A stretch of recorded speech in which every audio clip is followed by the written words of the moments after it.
நாட்டுக்காக உழைப்பதற்கே அண்ணா பிறந்தார்.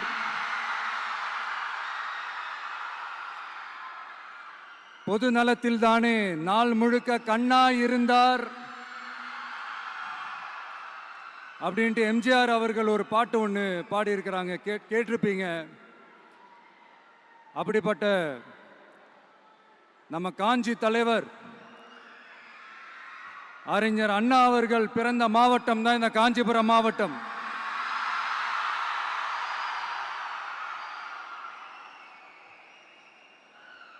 தன்னுடைய வழிகாட்டின்றதுனாலேயே தான் ஆரம்பிச்ச கட்சியினுடைய கொடியில அறிஞர் அண்ணா அவர்களை வச்சவர் எம்ஜிஆர். ஆனா அறிஞர் அண்ணா அவர்கள் ஆரம்பிச்ச அந்த கட்சியை அதுக்கப்புறம் கைப்பற்றினவங்க என்னெல்லாம் பண்றாங்கன்னு நான் சொல்லிதான் உங்களுக்கு தெரியணுமா என்ன? மக்களே, உங்களுக்கு தான் அது நல்லா தெரியுமே.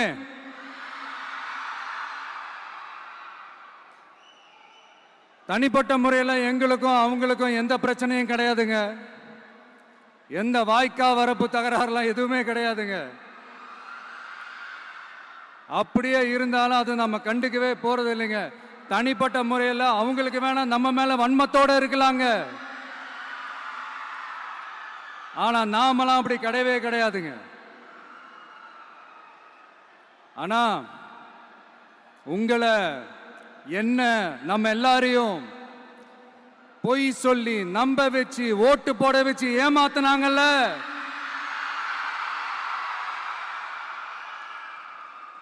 அப்படி ஏமாத்தி ஆட்சிக்கு வந்து நல்லது செய்யற மாதிரி நடிக்கிறாங்கல்ல, நாடகம் ஆடுறாங்கல்ல, அவங்கள எப்படி நம்ம கேள்வி கேட்காம இருக்க முடியும்? அதனால அவங்கள நம்ம கேள்வி கேட்காம விட போறதே இல்லை.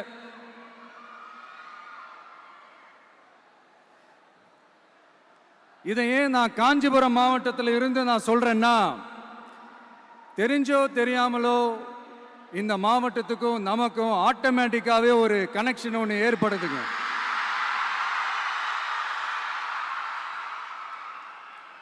ஏன்னா நம்மளுடைய முதல் கள பயணத்தை தொடங்கினதே பரந்தூர்ல இருந்து தான். பரந்தூருக்கு போய் அந்த மண்ணில் நின்று அந்த மக்களுக்காக கேள்வி கேட்டதும் இதே அண்ணா அவர்கள் பிறந்த காஞ்சிபுரம் மாவட்டம் தான். இன்னைக்கு ஒரு பெரிய மனவேதனைக்கு அப்புறம் இந்த மக்கள் சந்திப்பு நிகழ்ச்சிக்கு வந்திருக்கிறதும் அதே அண்ணா அவர்கள் பிறந்த காஞ்சிபுரம் மாவட்டம் தான்.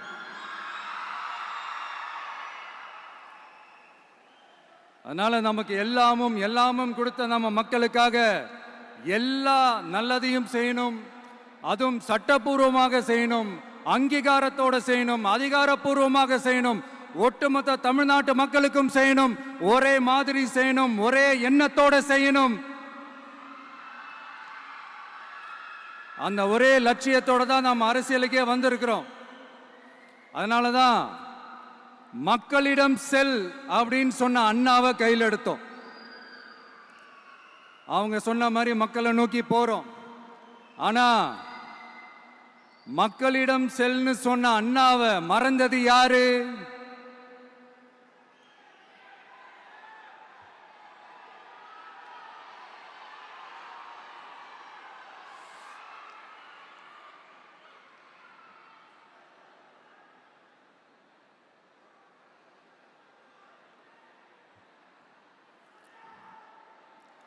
கொள்கையா? அதனப்பா கிலோ என்ன விலை என்னன்னு கேட்கிற அளவுக்கு அப்படி ஒரு கட்சியை ஒன்று நடத்திக்கிட்டு அந்த கட்சியினுடைய தலைவர் தமிழ்நாட்டு முதல்வர் சொல்றாரு, நமக்கு கொள்கை இல்லையா? எப்படி? நமக்கு கொள்கை இல்லையா? பிறப்புக்கும் எல்லா உயிருக்கும்னு ஒரு அடிப்படை கோட்பாட்டை நம்ம கட்சியினுடைய ஒரு முக்கிய கோட்பாட்டை அறிவிச்ச நமக்கு கொள்கை இல்லையா? எல்லாருக்கும் எல்லாமும் கிடைக்கணும், சமூக நீதி கிடைக்கணும். அந்த சமூக நீதி உண்மையான சமூக நீதியா இருக்கணும். சாதி வாரி கணக்கெடுப்பு நடத்தணும்னு ரொம்ப ஸ்ட்ராங்கா சொன்ன நமக்கு கொள்கை இல்லையா? CAA அறிவிச்சதுக்கு அப்புறம் அப்ப நம்ம கட்சி ஆரம்பிக்கிறதுக்கு முன்னாடியே எதிர்த்த நமக்கு கொள்கை இல்லையா? வகுப்பு சட்டத்தை எதிர்த்து உச்ச நீதிமன்றத்துக்கு முதல்ல போன நமக்கு கொள்கை இல்லையா? நீட்ட வந்தா ஒழிச்சிருவேன், நீட்ட வந்தா அழிச்சிருவேன், ஆட்சிக்கு வந்தவனே ரத்து செய்யறது நீட்ட தான், அப்படி இப்படின்னு கதையெல்லாம் விடாம கல்விய மாநில பட்டியல சேர்க்கணும்னு சொன்னதோட மட்டும் இல்லாம அதுக்கு ஒரு இடைக்கால தீர்வை சொன்ன நமக்கு கொள்கை இல்லையா? சமத்துவம் சம வாய்ப்புன்னு ரொம்ப ஸ்ட்ராங்கா சொன்ன நமக்கு கொள்கை இல்லையா?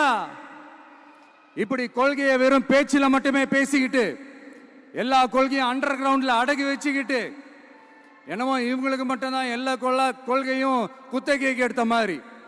இவங்க கொள்கையே கொள்ளை தானே. எப்படி?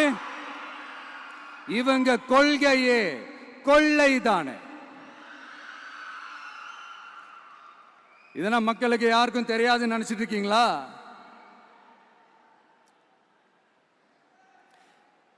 எங்க கட்சி ஒன்றும் சங்கரமணம் இல்லைன்னு சொன்னது யாரு? யார் சொன்னாங்க? ஏன் சொன்னாங்க? எதுக்கு சொன்னாங்க? இப்போ உங்க கட்சியில என்ன நடந்துகிட்டு இருக்குது அதையும் கொஞ்சம் யோசிச்சு பாருங்க, இதையும் கொஞ்சம் யோசிச்சு பாருங்க. அதனால பாப்பா, பவள விழா பாப்பா,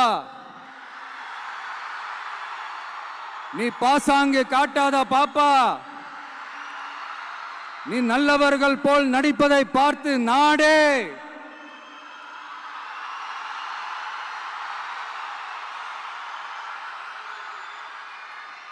பாப்பான்னு சொன்னோம். அப்ப கூட பாத்தீங்கன்னா பாப்பான்றது ரொம்ப ஆசையா பாசமா சாஃப்டா தான் சொன்னோம். அதையே நீங்க அதிர்ச்சியா எடுத்துக்கிட்டீங்கன்னா அதுக்கு நாங்க என்ன பண்றது? அதே நீங்க விமர்சனம்னு சொன்னீங்கன்னா நாங்க என்ன பண்றது? இன்னும் நாங்க விமர்சனம் செய்ய ஸ்டார்ட் பண்ணவே இல்லையே, இன்னும் நாங்க அடிக்க ஸ்டார்ட் பண்ணவே இல்லையே, அதுக்குள்ள அலர்னா எப்படி?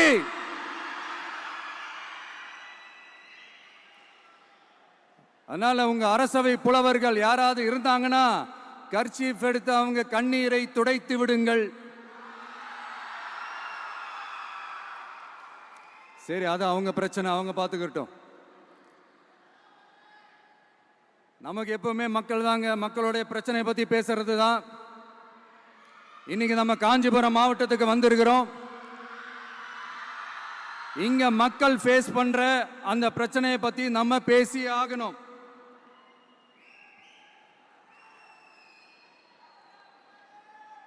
இந்த காஞ்சி மண்ணை வாழ வைக்கிற ஜீவ நதி பாலாறு,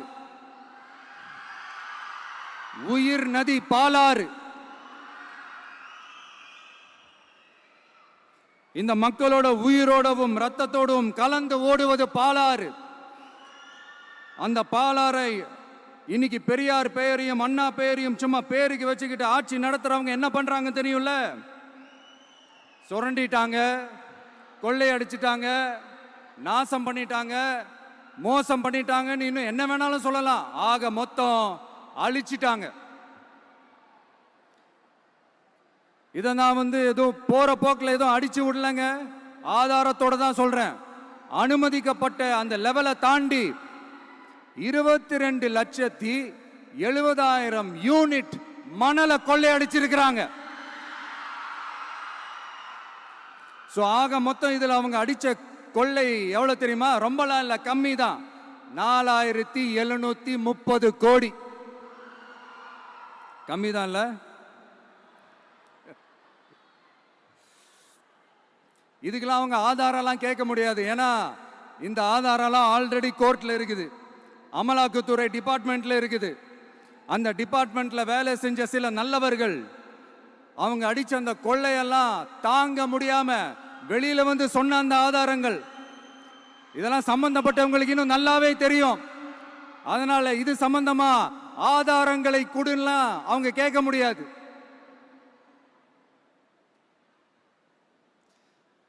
மணலை கொள்ளையடிச்சா நீர்நிலைகள் அழியும், ஏரி குளம் கண்மாய் எல்லாம் அழியும். இதெல்லாம் அழிஞ்சா விவசாயம் அழியும், விவசாயம் அழிஞ்சு போனா விவசாயிகள் அழிஞ்சிருவாங்க. ஆக மொத்தம் நாம் எல்லாரும் மொத்தமா அழிஞ்சு போக வேண்டியதுதான். இப்படி மேலிருந்து கீழே வரைக்கும் ஒரு கட்சியை சிண்டிகேட் போட்டு கொள்ளையடிக்கிறத கேள்விப்பட்டிருக்கிறீங்களா மக்களே? இதே காஞ்சிபுரத்தோட உலக பெருமை நம்ம பட்டும் கைத்தறி துணியும் அதை தயாரிச்சு கொடுக்கிற கைத்தறி நெசவாளர்களும் தான். காஞ்சிபுரம் பட்டுன்னு சொன்னா உலகத்துக்கே தெரியும். ஆனா அதை தயாரிச்சு கொடுக்கிற நெசவாளர்கள் நிலை என்ன தெரியுமா? வறுமை, துன்பம், கந்துவட்டி கொடுமை. பட்டு கைத்தறிக்கு கூட்டுறவு சங்கங்கள் இருக்கு, பருத்தி கைத்தறிக்கும் கூட்டுறவு சங்கங்கள் இருக்கு. சுமார் 40,000 பேர் அதில் உறுப்பினர்களா இருக்கிறாங்க. அது போக சாய தொழில், தறிப்பட்டறை தொழில் இதை நம்பி 40,000 குடும்பங்கள் இருக்கு. ஆனா அவங்களோட ஒரு நாள் கூலி எவ்வளவு தெரியுமா? வெறும் 500 ரூபா தான். அதை கொஞ்சம் அதிகப்படுத்தி கொடுங்கன்னு போராடி போராடி பார்த்து ஒன்றும் நடக்கல. இதோட அவங்க கஷ்டம் முடிஞ்சுதா? வடகிழக்கு பருவமழை அந்த 500 ரூபா கூலிக்கும் வேட்டு வச்சிடுச்சு. எப்படி விவசாயிகள் டெல்டா மாவட்டங்களில் மழையால பாதிக்கப்பட்டாங்களோ, அவங்கள கண்டுக்காம எப்படி இந்த அரசாங்கம் கைவிட்டுடுச்சோ, அதே மாதிரி தான் நம்ம கைத்தறி நெசவாளர்களும் மழையால பாதிக்கப்பட்டிருக்கிறாங்க. அடுத்து இந்த காஞ்சிபுரம் மாவட்டத்தோட பஸ் ஸ்டாண்டு 60 வருஷத்துக்கு முன்னாடி கட்டினதான். அண்ணா அவர்கள் ஆட்சிக்கு வந்தப்போ கட்டியிருப்பாங்க போல. அது இன்னும் புதுப்பிக்க கூட முடியாம கேட்டா என்ன சொல்லுவாங்க? அந்த லேண்ட் வந்து கேஸ்ல இருக்குது. இல்ல நான் கேட்கிறேன்,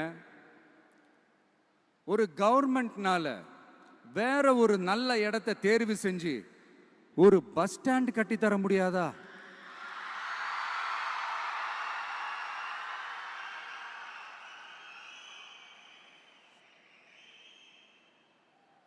பிரச்சனை என்ன தெரியுமாங்க? அவங்களுக்கு மக்களை பத்தி யோசிக்கிறதுக்கே நேரம் இல்லை. அதுதான் பிரச்சனை.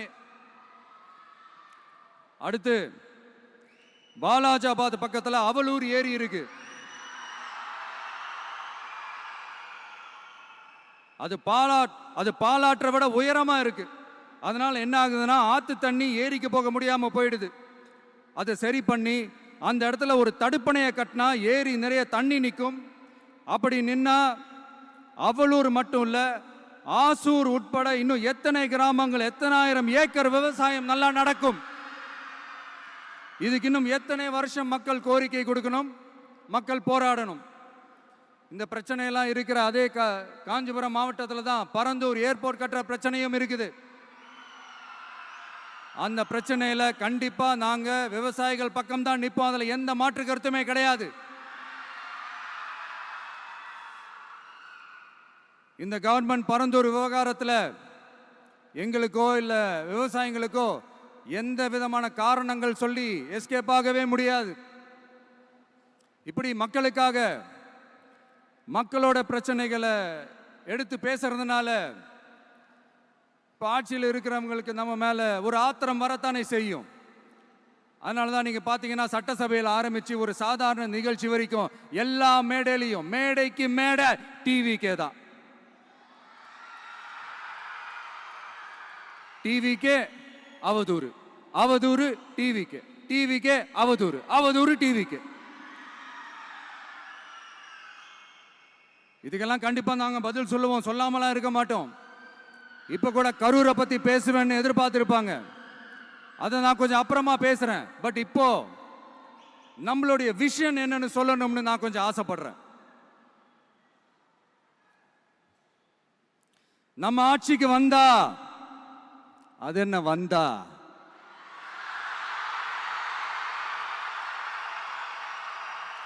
வருவோம்.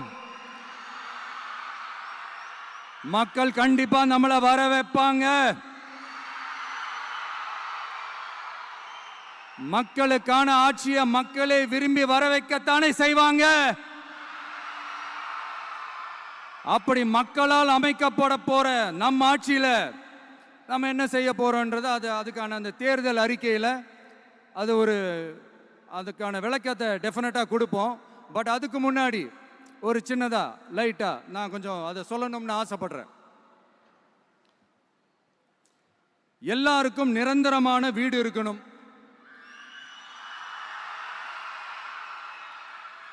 ஒவ்வொரு வீட்டுக்கும் ஒரு மோட்டார் சைக்கிள் வாகனம் உறுதியா இருக்கணும். காரும் தான் லட்சியம். அதுக்கான வசதி வாய்ப்பை உருவாக்குற அளவுக்கு பொருளாதார வளர்ச்சிக்கு வழியை உண்டாக்கணும். ஒவ்வொரு வீட்டில் இருக்கிற ஒவ்வொருத்தரும் மினிமம் டிகிரி படிச்சிருக்கணும்.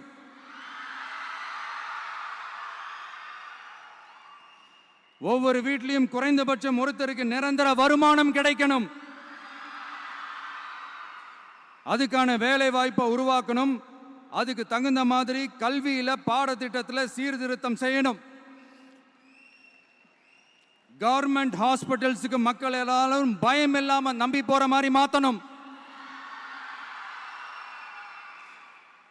பருவமழை காலத்தில் ஏற்படுற வெள்ளத்தால ஊரும் சரி மக்களும் சரி விவசாயமும் சரி பாதிக்கப்படாம இருக்கணும். அதுக்கு 4000 கோடி திட்டம்னு ஒரு உருட்டுனாங்களே, அந்த மாதிரிலாம் எதுவும் இல்லாம உண்மையான ஒரு பாதுகாப்பு திட்டத்தை உருவாக்கணும். மீனவர்களோட, தொழிலாளர்களோட, நெசவாளர்களோட, அரசு ஊழியர்கள் மற்றும் ஆசிரியர்களோட கருத்து கேட்டு அவங்களுக்கான பாதுகாப்பு மற்றும் வளர்ச்சி திட்டங்களை உருவாக்கணும். உருவாக்குறது மட்டும் இல்லை, அதை செயல்படுத்தணும். முக்கியமா இண்டஸ்ட்ரியல் டெவலப்மெண்ட்ஸ்ல கான்சென்ட்ரேட் பண்ணணும். எல்லாத்தையும் விட ரொம்ப ரொம்ப முக்கியம், சட்டம் ஒழுங்க ரொம்ப ஸ்ட்ரிக்டா வச்சிருக்கணும். நம்மளுடைய அம்மா, அக்கா, தங்கச்சிகள், அவங்களுடைய பிள்ளைகள், குழந்தைகள் எல்லாருக்கும் பாதுகாப்பை, அதுவும் உண்மையான ஸ்ட்ராங்கான பவர்ஃபுல்லான பாதுகாப்பை உண்டாக்கணும். அண்ணா யூனிவர்சிட்டியில நடந்த அந்த பெண்ணுக்கு நடந்த அந்த பிரச்சனை மாதிரியோ, இல்ல கோவையில் நடந்த அந்த கல்லூரி பெண்ணுக்கு நடந்த பிரச்சனை மாதிரியோ அதெல்லாம் நடக்க விடவே கூடாது. நம்ம வீட்டு பெண்கள் ஸ்ட்ராங்கா, பயமே இல்லாம தைரியமா இருக்கணும்.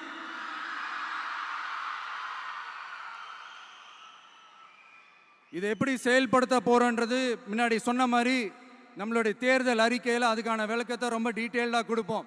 நான் சும்மா மற்றவங்க மாதிரி அவங்கள மாதிரி எல்லாத்தையும் அடிச்சு விட்டுட்டு ஏமாத்துற வேலையெல்லாம் இங்கே கிடையாது நம்ம கிட்ட. நான் மறுபடியும் சொல்றேன், நம்ம அரசியலுக்கு வந்தது உங்களுக்கு நல்லது நல்லது நல்லது மட்டுமே செய்யறது தான். எங்களுக்கு வேற எந்த அஜெண்டாவும் கிடையாது. அதனாலதான் பாத்தீங்கன்னா கொள்கை எதிரி யாரு, அரசியல் எதிரி யாருன்னு திட்டவட்டமா சொல்லிட்டு அது வெளியே சொல்லிட்டு களத்துக்கு வந்திருக்கிறோம். அதுல எந்த விதமான குழப்பமோ எந்த விதமான ஊசலாட்டமோ எதுவுமே இருக்க போறதில்ல. இந்த விஜய் சும்மா எதையும் சொல்ல மாட்டான். ஒன்னு சொன்னா அதை செய்யாம விட மாட்டான். அது மக்களுக்கு நல்லாவே தெரியும். அப்புறம் ஒரு அதிசயம் சொல்ல முடியாது, இது ஒரு கண்டுபிடிக்க முடியாத ஒரு உண்மைன்னு சொல்லலாம். அது என்னப்பா, அது தற்குறியா?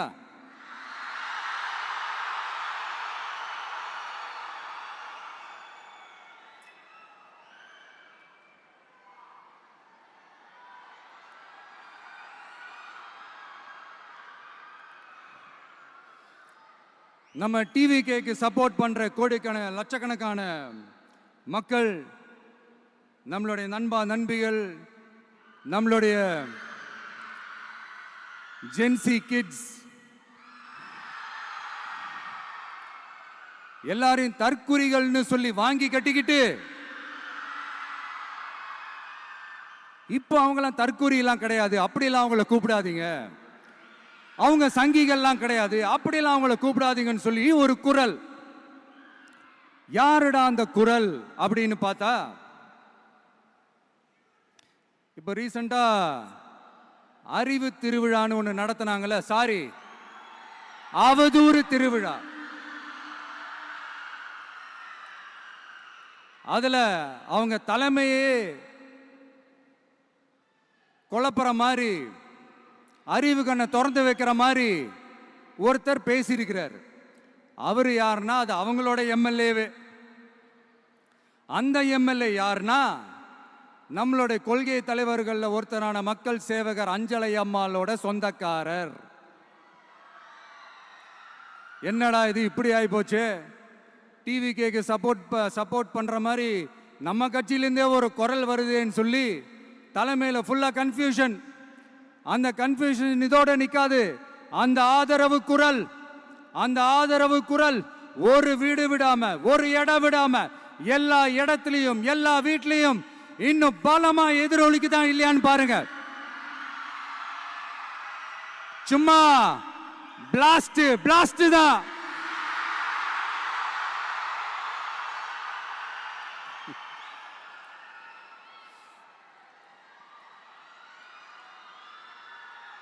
இது இன்னைக்கு நேத்தெல்லாம் நடக்கலங்க. 1972லயே நடந்து முடிஞ்சிருச்சு. எப்போ எம்ஜிஆர் அவர்கள் கட்சி ஆரம்பிச்சாங்களோ அப்பவே அது ஒரு கூத்தாடி கட்சி. எப்போ எம்ஜிஆர் அவர்களுக்கு பின்னாடி அத்தனை மக்கள் திரண்டு நின்னாங்களோ அப்பவே அது ஒரு கூத்தாடி கும்பல். நடிகர் கட்சின்னு சொன்ன ஒருத்தர் அதுக்கப்புறம் எம்ஜிஆர் கூடயே போய் சேர்ந்துட்டாரு. இன்னொருத்தர் இவரெல்லாம் ஒரு ரவுண்டு தாங்க வருவாரு, ரெண்டாவது ரவுண்ட்லாம் காணாம போயிடுவார்னு சொல்ல இன்னொருத்தர் அதுக்கப்புறம் போய் எம்ஜிஆர் கிட்டே போய் சேர்ந்துட்டார். ஸோ இந்த மாதிரி இவங்க 2 பேர் மட்டும் இல்லை, ஒட்டுமொத்த தமிழ்நாட்டு மக்களும் எம்ஜிஆர் அவர்கள் கூட தானே போய் சேர்ந்தாங்க.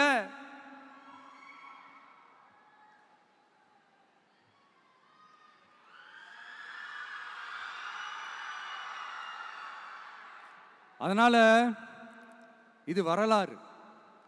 இந்த வரலாறு நம்மளை விட அவங்களுக்கு இன்னும் நல்லாவே தெரியும். அதனால தான் பார்த்தீங்கன்னா 53 வருஷமா அதே கதறல்கள். கூத்தாடி கூட்டம், நடிகர் கட்சி, நடிகர் கூட்டம், இப்படி.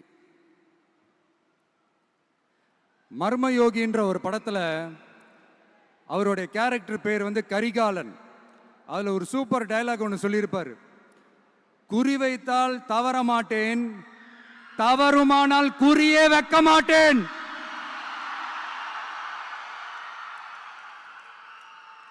இதெல்லாம் யாருக்கு சொல்றோம், எதுக்கு சொல்றோம்னு புரிய வேண்டியவங்களுக்கு புரிஞ்சா நல்லா இருக்கும். ஏண்டா இந்த விஜய தொட்டோம்,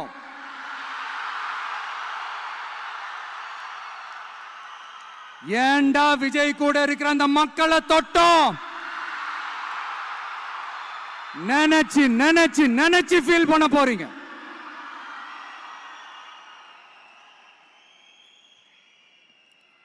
அப்புறம் நமக்கு இந்த அரசியல் புரிதல்லாம் இல்ல, அது இல்ல, இது இல்ல. அப்புறம் நான் கேட்கிறேன், மக்கள் எல்லாரும் உங்களுக்கு தற்குறிகளா?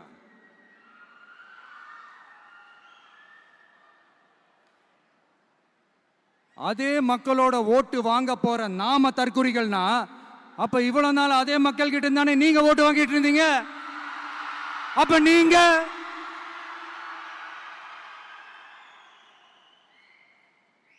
அந்த மக்களுக்கு நீங்க காட்டுற மரியாதையும் நன்றியும் இதுதானா?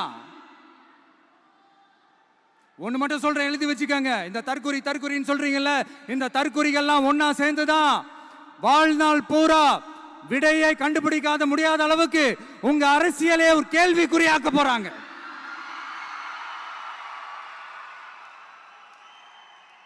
இவங்கெல்லாம் யாரும் இங்க தற்குறிகள்லாம் கிடையாது. இவங்க எல்லாரும் தமிழ்நாட்டு அரசியலோட ஆச்சரியக்குறி. இவங்க எல்லாரும் தமிழ்நாட்டு அரசியலோட அந்த மாற்றத்திற்கான அறிகுறி. சும்மா லாஜிக்கே இல்லாம தற்குறி.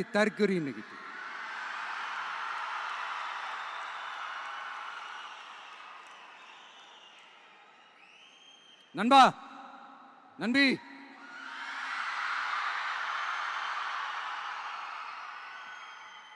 எல்லா மேடையிலும் ரிப்பீட்டடா ஒரு விஷயம் நான் சொல்லுவேன்ல, இப்ப நீங்க சொல்லுங்க. ஒண்ணு, இன்னொன்னு, ரிப்பீட். ஒண்ணு. இன்னொன்னு, இந்த போட்டி எப்படி இருக்க போகுதுன்னா, மக்களோட மக்களா நிக்கிற நமக்காக மக்களே டிசைட் பண்ணி போறாங்க. My dear sir, my dear uncle,